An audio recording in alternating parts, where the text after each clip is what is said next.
on Africa Weekly, we head to Mozambique, where jihadist attacks are wreaking havoc in the lives of people in the province of Cabo Delgado.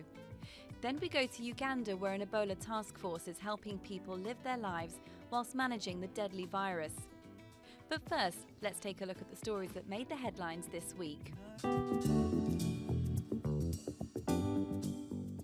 Zimbabwe's former president, Robert Mugabe, has died at the age of 95. The former guerrilla leader took office in 1980, winning praise for his policy of racial reconciliation. But the liberation hero soon used repression to hold on to power. The violent seizure of white-owned farms turned him into an international pariah. Mugabe's 37-year-long rule ended in 2017 when he was ousted by previously loyal generals.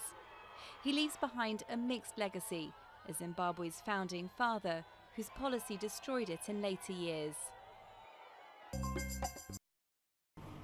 Pope Francis landed in Mozambique, kicking off a three-nation tour of Indian Ocean African countries hard hit by poverty, conflict and natural disaster.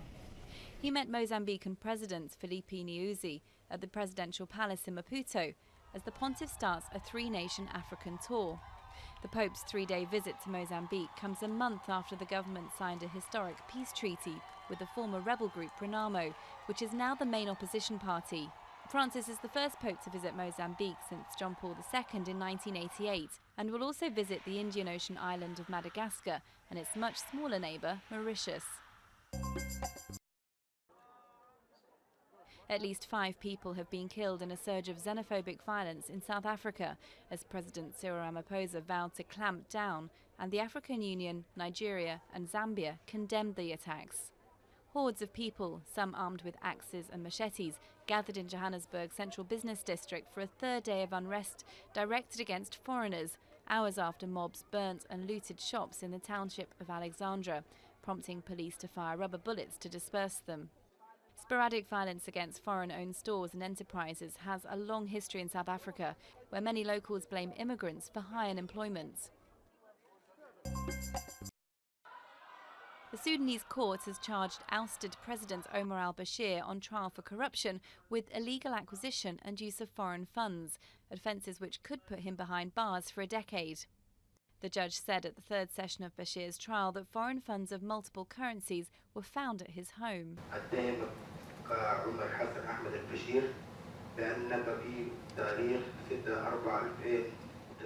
I charge you, Omar Hassan Ahmed al-Bashir, with the fact that on the 16th of April 2019, at your residence, the amount of 6.9 million euros was found under your responsibility.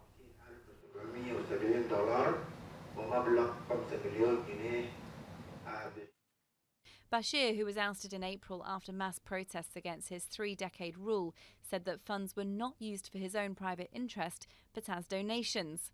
The trial was adjourned until the 7th of September.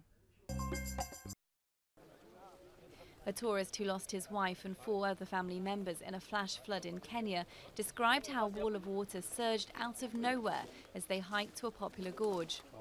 7 bodies have been recovered since Sunday, when floodwaters rushed through Hell's Gate National Park, a weekend getaway from Nairobi that featured in the Tomb Raider film. So my driver was next to me, we caught each other, and there's one guide, and there's a Kenyan couple, and my other niece was with us. So we held on to each other for 1 hour, 30 minutes. And then when the water slowed down and it reduced the flow, we decided to run. The deep gorges of Hell's Gate Park are often lashed by heavy rains, and in 2012, 7 young Kenyans drowned at the same spot.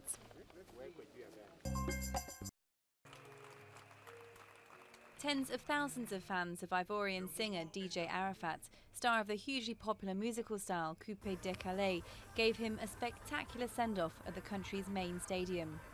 The overnight funeral concert at the 35,000-capacity stadium in Abidjan began Friday evening and ended early Saturday when Arafat's body was brought for a final farewell. DJ Arafat was one of the most popular African musicians in the Francophone world and had been referred to as the king of Coupé Décalé, an Ivorian form of dance music.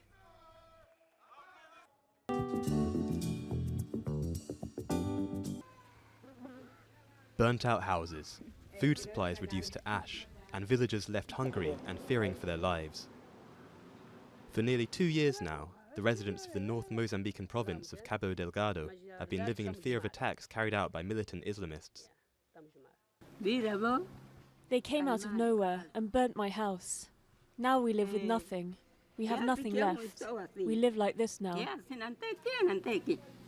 The attacks are unclaimed, and those who carry them out remain largely unidentified.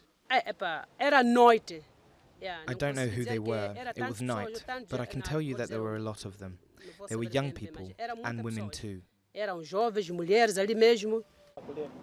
Over 300 people have died in these attacks since October 2017. Many of the survivors have since fled, like Ayuba and his family, to seek refuge with relatives who live elsewhere. We live here, not in the house back there. We live here. 6 people live in this hut, a family wrenched away from the fields that normally provide their livelihood. I urge the government to do all it can to put a stop to this war, so that we can get back to a normal life. Local authorities say they are concerned by the situation and are doing all they can to secure the region. But for the Bishop of Pemba, that is not enough. He recently published a letter criticising the government for its lack of action and communication. Diga quem é, mostra quem é e atua. Say who they are, show them, and act to stop the attacks. This is our request, that the authorities go deep, because the poor are dying. Those who have almost nothing are losing the little they have and losing their lives, and we cannot let that happen. The Islamic State group claimed 2 of the attacks that have taken place in 2019, but police and security experts doubt the veracity of these claims. While authorities have arrested hundreds of suspected attackers, the jihadist phenomenon afflicting northern Mozambique remains steeped in mystery.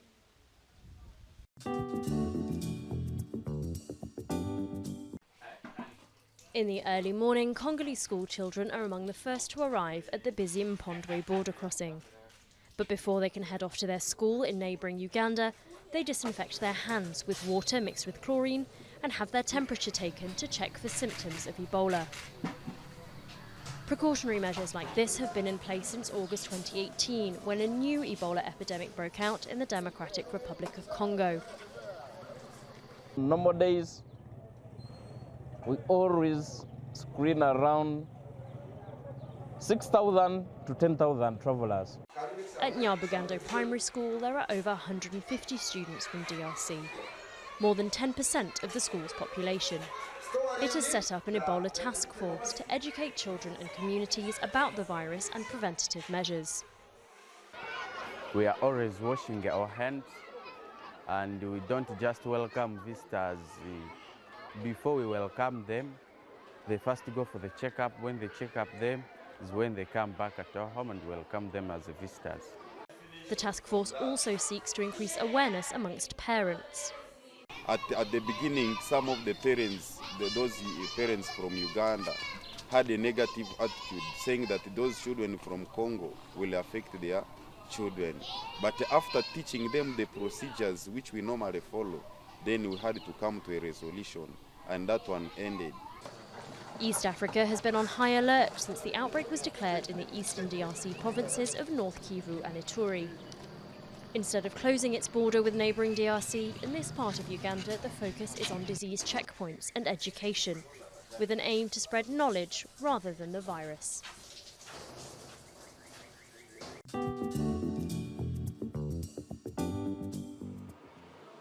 In sports, Qatar unveiled the logo for the 2022 World Cup, which will be hosted by the Gulf Emirates, displaying it in public places in Doha and cities around the world.